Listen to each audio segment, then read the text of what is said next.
Hi there, welcome to the Journals of the Information Entrepreneur. I'm Jacqueline Stockwell, CEO and founder at Leadership Through Data. Now, I empower and inspire information leaders across the world to change their messaging and to be heard, to focus on themselves and put their professional development at the heart of what they do.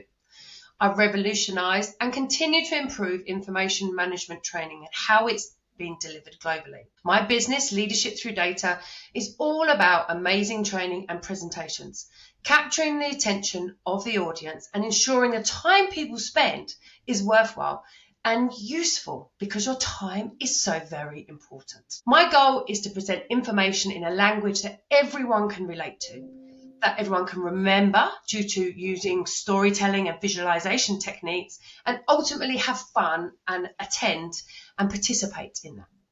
Most importantly, to give leaders the benefit and support in the complex world of information leaders. This follows through all our product lines, training in its formats, including e-learning, coaching, consultancy, and project management.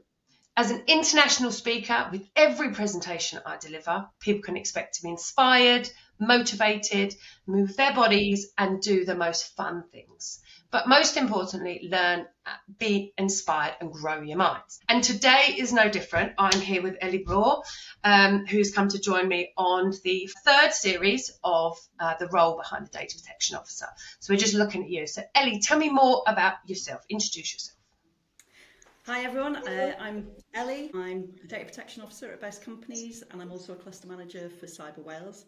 But that's not really me, is it? It's what I just do. So. Yes, indeed, it's what you do. So in terms of me as a person, I'm a one-parent family. I've got 2 boys. In terms of hobbies, we don't really stop.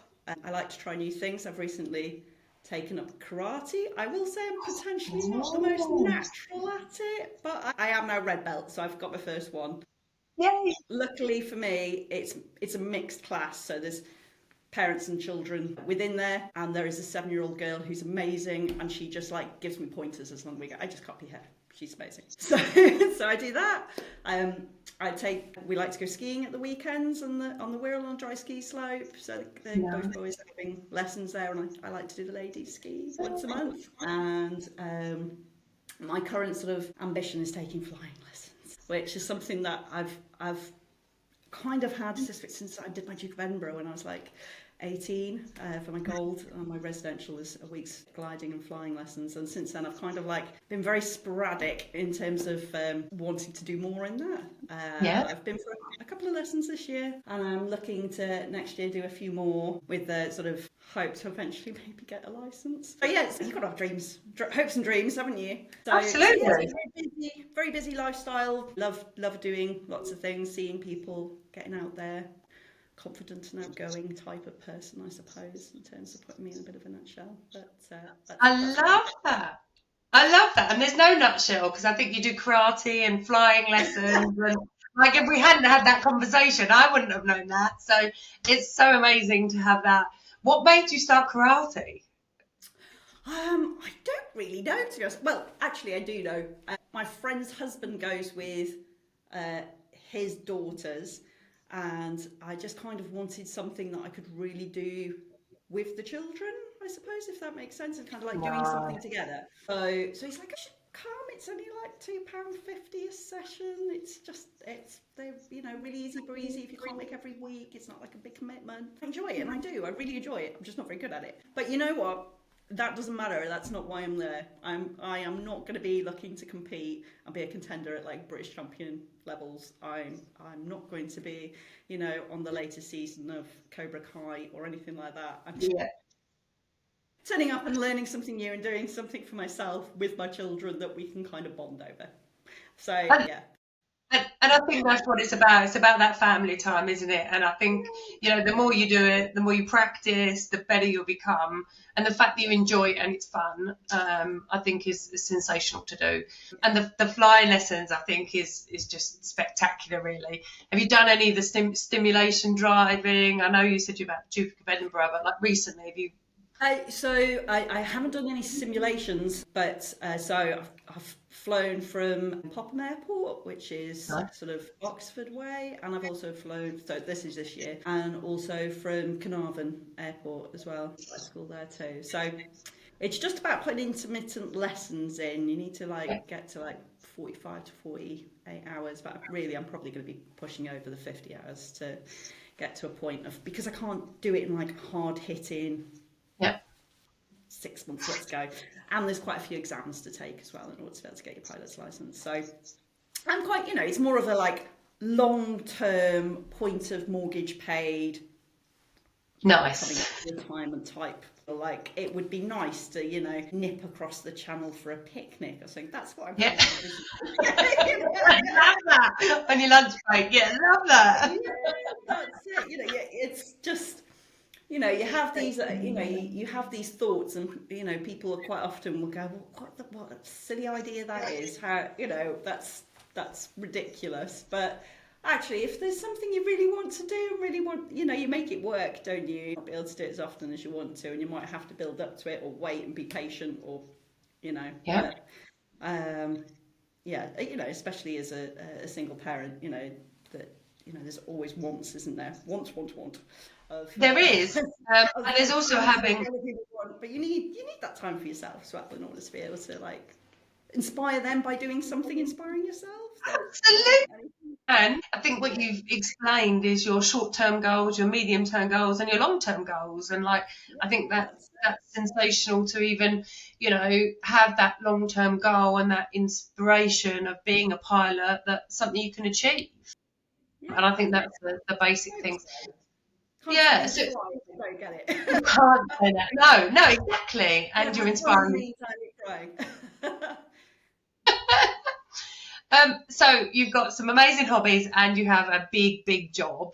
So how do you maintain your mental health in such high demands of the role and single parenting? Yeah, I mean it's contextual, isn't it? So I am probably most people would tell you I'm very good at delegating. I don't do everything on my own by myself. I involve people. I make sure they're aware. I communicate. I think that's probably one of the biggest things you can do. Obviously, I've got a very busy home life as well, and as the saying goes, it takes a village to raise kids. And I am really lucky. I live in a lovely village, and I've got friends that will, drop off, pick up, and support me with what I need to do if I can't get there. But it works both ways. When they're in a situation where they can't quite get to pick up, we'll sort each other's teas out and things, or they'll do drop-off teas, and a really good close-knit community of friends, and also my family as well. My sisters don't live very close, but my parents are pretty close, and they'll step in when they can as well. So it definitely takes a village, and it's actually one of the articles that you wrote that I read about strength in asking for help. I think, in terms of mental health, I don't think you're too far away from that, to be honest. You do need to know yourself. You need to know your limitations. You need to know be able to recognise those signs of when you are actually struggling, and be able to go, actually, I do need some help. And that's not just at home with, it's in work as well. And quite often, we've got a really good team here at Best Companies. They don't even have to be in my department or whatever level they are. The amount of times that I've just got too much to do.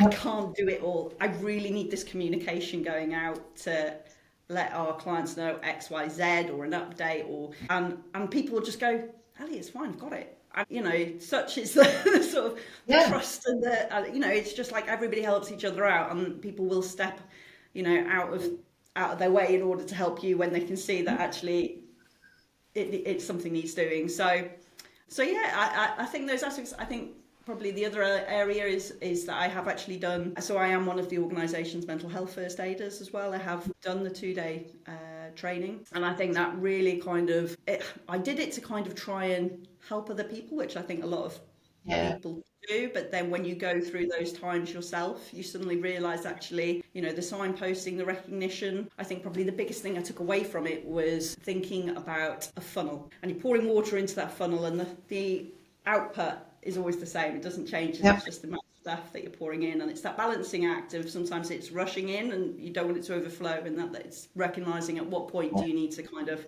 ask for that support, ask for that help, delegate stuff off. Not so much like you need to do this, you need to do that. It's just like it's the asking for help aspect. Yeah.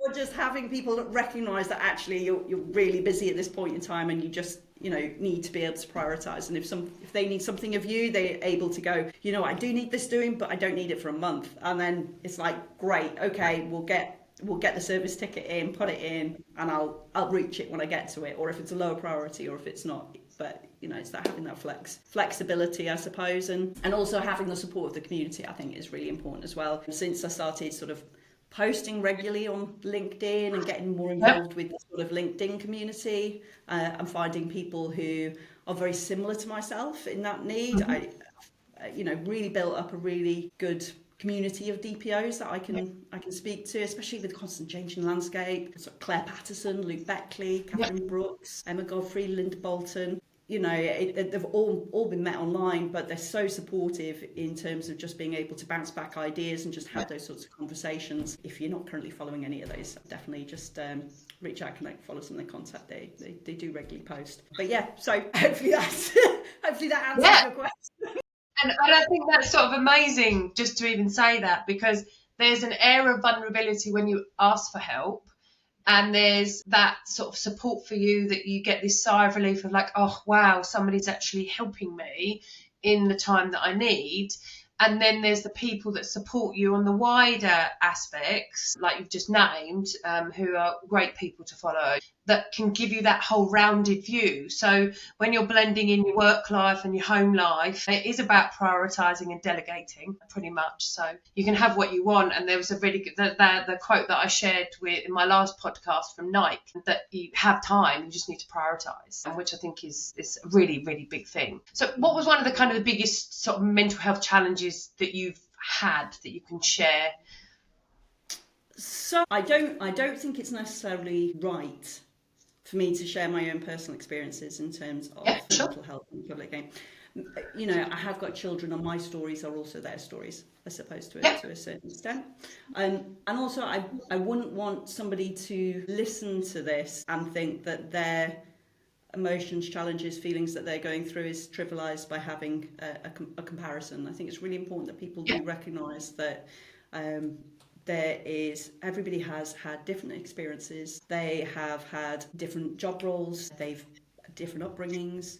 And I think it's really important to sort of think that actually, in terms of the diversity of people today and within workplaces, that we are able to accept people's personal challenges in terms of they are what they are. Actually, what needs to come out of it is in terms of actually how you deal with those challenges, I suppose, in terms of the outcomes of what you come to do, and they can last over different periods of time. So people can have years, and it might not just be like a constant. It might be ups and downs, but it's it's just important I suppose to remember that everybody's challenges are important, and being able to recognise them and address them is actually the most positive and courageous action that you can potentially take in terms of recognising taking those actions. And I think a lot of those aspects that I talked about a few moments ago, in terms of the building your community, the being able to ask for help, the asking questions, and being able to recognise when things are out of your control or that you're not able to do it all yourself. It's quite hard to be vulnerable with people, but it's part of that trust process. If you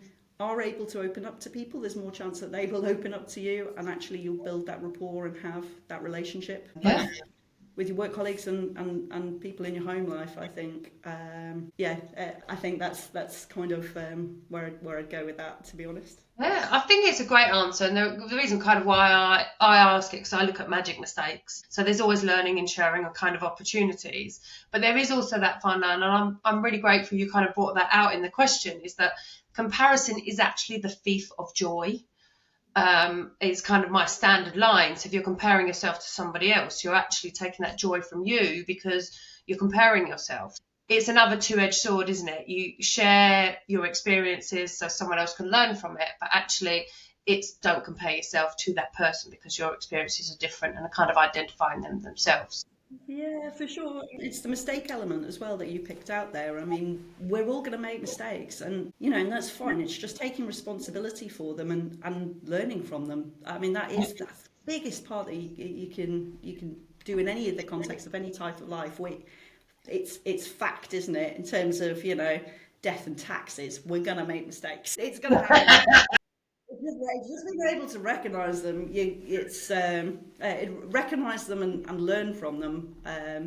Certainly in the role I've got in terms of where potentially people could have incidents, breaches. I don't want to become across as like the scary person that people have got to go and report it to, who never does a thing wrong. I think it's really important to share your own vulnerabilities and where you've had your own security incident or your own data breach. And to be able for them to go recognise, actually, we're all human. We're all, people do feel better. It's like, oh my God, I've sent it to the wrong person. What are we going to do?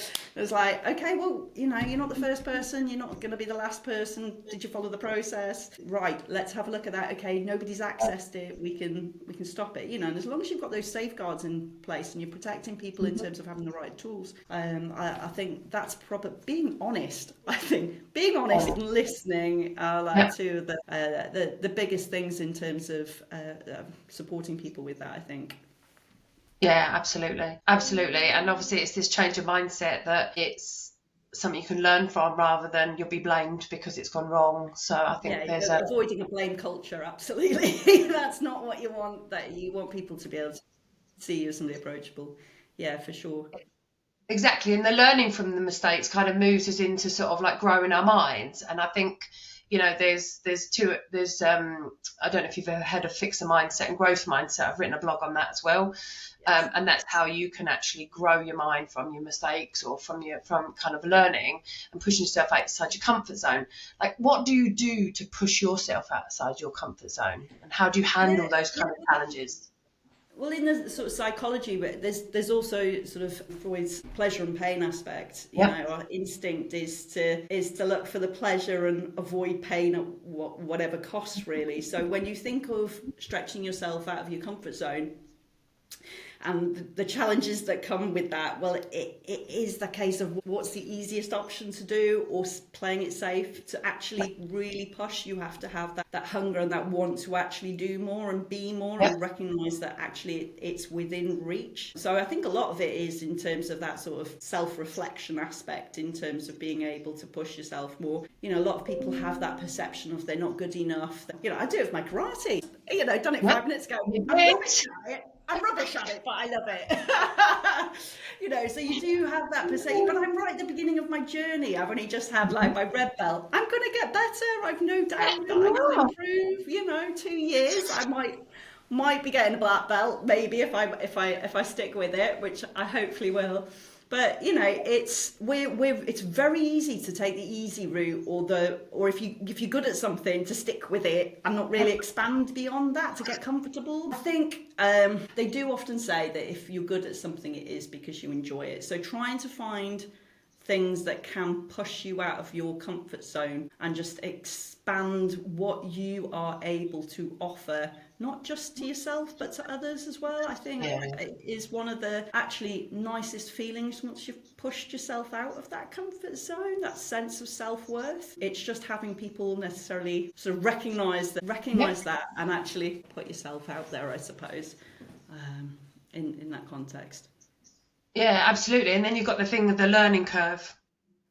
Yeah, on top of You that. can, yeah, but you can be an expert. So in our industry, you can be an expert DPO, you can be an expert information manager.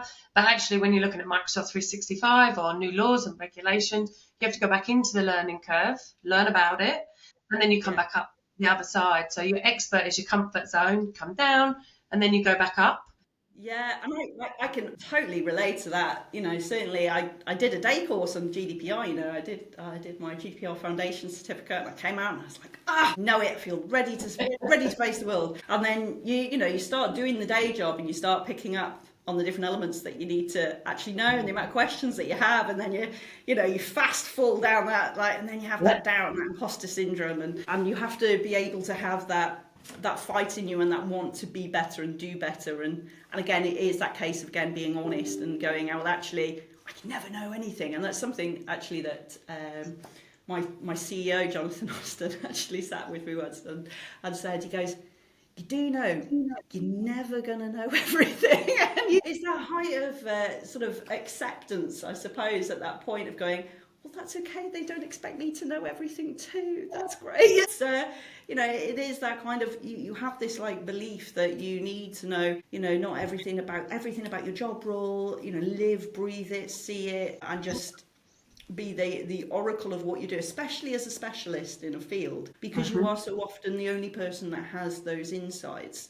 It's really easy to fall into that trap, but finding that sort of acceptance, I suppose, in that instance, in that it's okay not to know everything, is really important. And there will always be little areas that are specific to other fields, maybe in finance, maybe in healthcare, not and they might say the same, in terms of SaaS and things like that. I'm never going to understand the technology, or I don't have to want to understand the technology. If I did, then I would learn it if I needed to. But until then, I have a go-to. I have somebody I can go and ask those questions. And it goes, being honest in that and going, actually, these are the people that I get those answers from. And that, again, it embodies trust, the fact that you don't know it, but you've managed to build those connections and those relationships with people who potentially do know it. Yeah. And that's important. I think trust is definitely a big important thing for us. And if you don't know it, go and find out the question and say, come back. I'll come back and I'll answer that question for you. And it's the coming back rather than kind of blagging your way through it, really. That's the big thing. And we are all human, and imposter syndrome can be a thing, but imposter syndrome is with everybody. It can be any business and any person. There's always going to be someone better than you in the field and someone you inspire to be. And as soon as you hit that person, there's going to be somebody better that you kind of want to inspire and be. So it's the growth.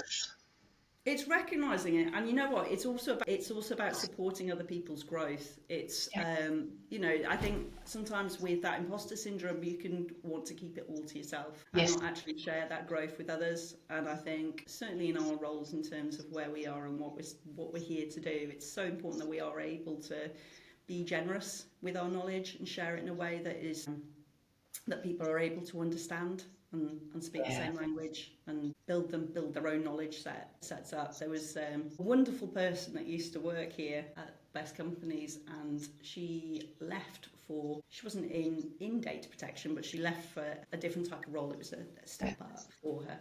And amazingly, she got the job. And a few weeks later, she messaged me to thank me. She said the reason why she got the job, that she's like, I was definitely overreaching. I didn't have all the knowledge in order, and they knew that. But she said, the reason why I got it is because I was able to speak about GDPR, about some of the EU regulation, about cookies, about bias in terms of having those consent options and things like that. And she said, the others didn't. They knew how to do their job, but they weren't interested in broadening their minds to actually the overlap. And there is overlaps across every single sector, section of the business, every department. It will overlap, and it's just trying to find those priorities and trying to coax people into understanding, actually, this is part of your job. You want to be good at your job. You care about your job. This is what you need to know. And it's finding those little insights to support others on their journey of being the best they can be. Yeah, absolutely. And it's those transferable skills that we've all got that is always transferable, like the example you just shared with, which I think is great. And there's the skills and wills kind of matrix. You've got the will, you haven't got the skill, you can upskill them because they've got the will, and kind of vice versa. So, what do you do to maintain your professional development? Because you've talked through loads of things that you do, but how do you manage that? Yeah, so I am really lucky where I work. Best Companies are really keen for people to grow in themselves and to keep learning, keep developing. So there are a lot of courses and opportunities available in-house, but I do think it's really important for self-growth as well and self-discovery. So I do read a lot of books. You love a good book. Yeah, I've just finished Power to the Middle by McKinsey & Company. So if anybody fancies reading that one, that's a good one. Patrick Lencioni as well, as Simon Sinek. So I read a lot of leadership books because I think it actually supports me in my role in terms of being able to communicate to the rest of the organisation. But I also listen to podcasts. I also read a lot of articles. I spend a lot of time on LinkedIn. Yeah, I listen to podcasts. So, do what you enjoy doing in terms of getting that learning, but don't stop learning. That's probably the key thing. It's there, you don't have to pay for it. There's a lot of free resource out there if you want to invest in yourself. And why not? Invest in yourself and invest in others. Invest in serve, invest in others, and also if you invest in if companies invest in their people, the company grows at the same time. So it's an investment all round. So I absolutely love that. Absolutely love that. So you do a lot of public speaking and you're very creative in terms of your kind of presentations. Creativity comes when we're in a really good place, we're quite settled, we're quite calm. It won't come when we're stressed or we're sort of like overwhelmed with things. How do you balance your demand for creativity on your role? I work with a lot of really inspiring people. It's one of the things that I don't think I could ever take 100% remote working role. The joy of being in an office or in the cafe or just making yourself a coffee with somebody and somebody has that light bulb moment and then starts getting excited.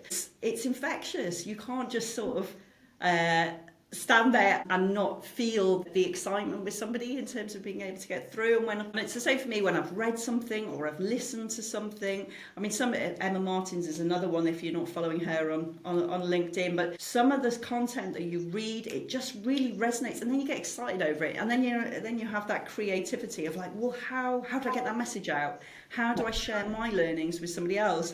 Because that's part of the joy of learning is being able to share that learning. So that creative spark, it comes from everywhere. It comes from life generally, I suppose. The people I mix with, the people I work with. It's just positive person, I suppose. Generally, I always try to find the learning outcomes, and it gets drilled into you, doesn't it? It's like, where's the learning outcomes? What can I do to be better, or help, or support, or what's needed next? So I find it fascinating, I suppose. So that's where the sparks come from. Yeah, and I think you're building yourself, growing yourself, and like I'm the same. I'll eat through my way through audiobooks. I've even got to a point where I've eaten through my whole library. I've now got to find some more books to go through. So I'm definitely going to look. I do like Simon Sinek as well. Oh, well, there you go. And Brene Brown about leadership. So Dare to Lead. So she's got 4 of them. I think you really enjoy them, actually. Okay, I'll have to have a look at those. They're the ones that I would definitely recommend. Okay. So how do you link creativity into your job role and to business cases? Because there is some challenges with business cases. Sticking with the norm doesn't seem to get the buy-in for senior management in some organisations. How can you link that creativity into those? Yeah, so I think you have to, certainly within our role, it's not just the senior management team you need the buy-in from. It's everybody across the organisation that you actually need to get buy-in from. And I think people sometimes lack an element of self-awareness in terms of, the position that we are in. We are fairly independent. We're generally a one-man band department or potentially a very small one. But yet we need to be seen as extensions of every other department going because, it's your job role. So you do need to have that self-awareness. And people say they are self-aware, but I don't always necessarily believe they are. And it's that element of actually remembering the words you say matter. People will remember how they are made to feel after you've spoken to them. And as a specialist, it's if you are telling them something that they don't necessarily have an understanding or don't think they necessarily have an understanding of, you need to be able to bring that around to a level of understanding that is available. I'll often talk about speak to people as if you would in the pub or over a cup of tea with your friends, not trying to over-articulate something so that it's complicated or trying to be seen as knowing more than everybody else. It's just being honest and approachable and being ready to be vulnerable when needed, as we spoke about before, and being present. So when you ask a question, be ready to listen to the response and remember that response. So I think once you've started, and don't get me wrong, I don't always get this right.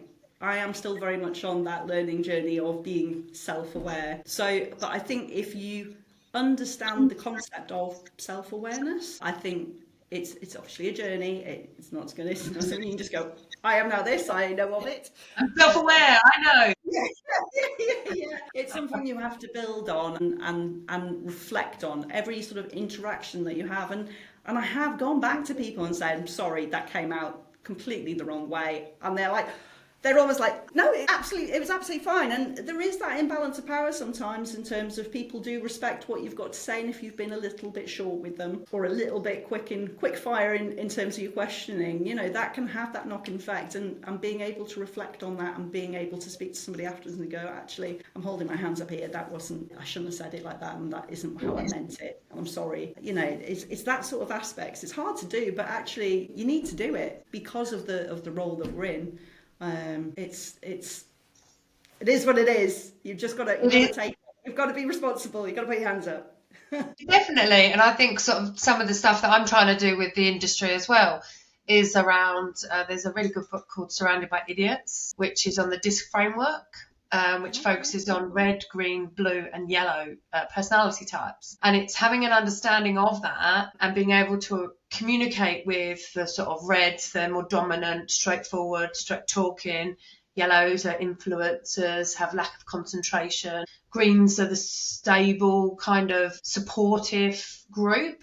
And blues are kind of the process-orientated ones, so we need facts and figures. So not that I like to put kind of labels on, but I think it's an excellent framework to have an understanding of how you can communicate with people, with stakeholders, with customers, with end users, and actually get the messages, the communication for how they want to be communicated to, rather than how you want to communicate to them. Because communication is always sort of like it's an emotional intelligence. So it's a communication. You're communicating with somebody who's very cross or not, uptight. You want to kind of come down that level and bring the conversation down so it's more at a softer level. So you adapt your communication style to the behaviours.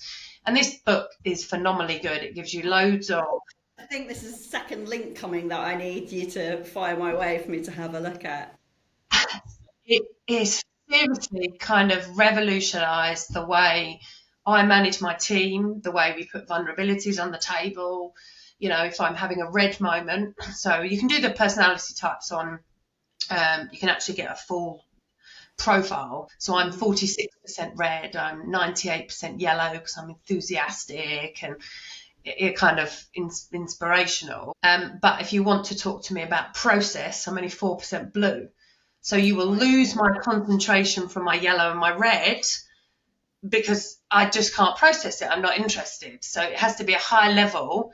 And then if we need someone else to kind of build it, we go to Sharon and to Laura, who are more blue focused, who can build the process. So it's working on strengths and weaknesses, but it's also having that open conversation that my emails might be more direct and straightforward, but that's not how I feel. That's the, just get stuff done, really. Yeah, no, it sounds very similar to the working genius concept, where again it's taking the individual skills in terms of what people are and trying to build your team with different people's key strengths so that you can actually come together to collaborate for a project or whatever you need. I'll have to have a look at that.